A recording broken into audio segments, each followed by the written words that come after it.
I'm Ashy Boo Boo. Here's what happened. The Supreme Court handed down a ruling today with direct implications for how votes are counted in 18 states, a decision that lands weeks before ballots start moving. The court granted relief to states that had been operating under stricter deadlines for mail-in ballots arriving after Election Day. Under the ruling, ballots postmarked by Election Day may now be counted even if they arrive in the days that follow, depending on state law. The decision affects 18 states and represents a significant shift in how late-arriving mail-in votes will be treated going forward. Elections officials in affected states say they are reviewing what the ruling requires of them before November. Some things, once decided, cannot be undecided. This is one of those things. I'm going to be honest. I don't know what this means for the food bowl situation. Probably nothing. Moving on. And now to Walter Croncat for the latest. Congo has banned public gatherings in Kinshasa and 3 additional provinces in response to an Ebola outbreak. The measures announced by the government are intended to limit transmission of the virus in the country's most densely populated areas.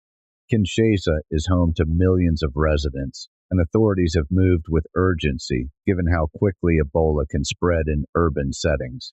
The bans cover public assemblies and large congregations, with enforcement beginning immediately. Ebola carries a high fatality rate and has caused significant loss of life in previous outbreaks across Central Africa.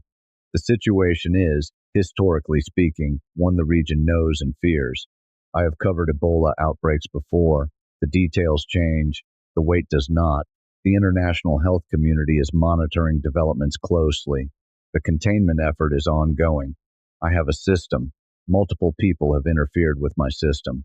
This story is a direct result. And that's the scoop.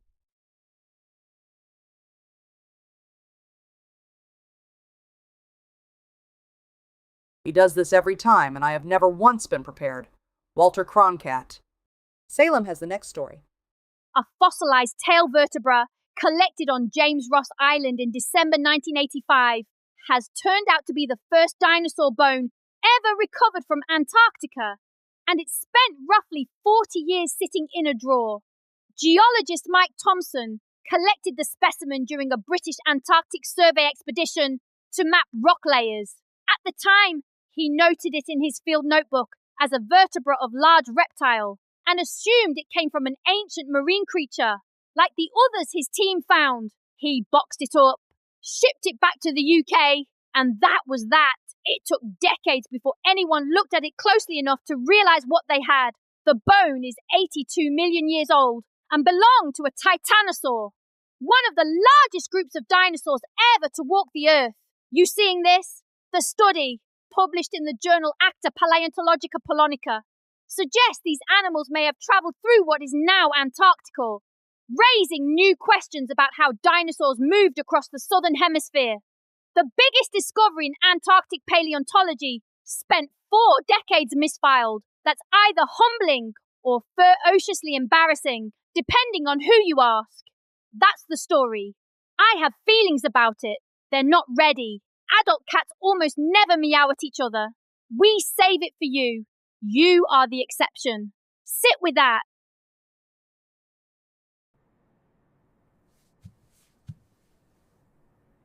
If you made it this far, the polite thing is to subscribe. That's all for now. Thank you, and good night.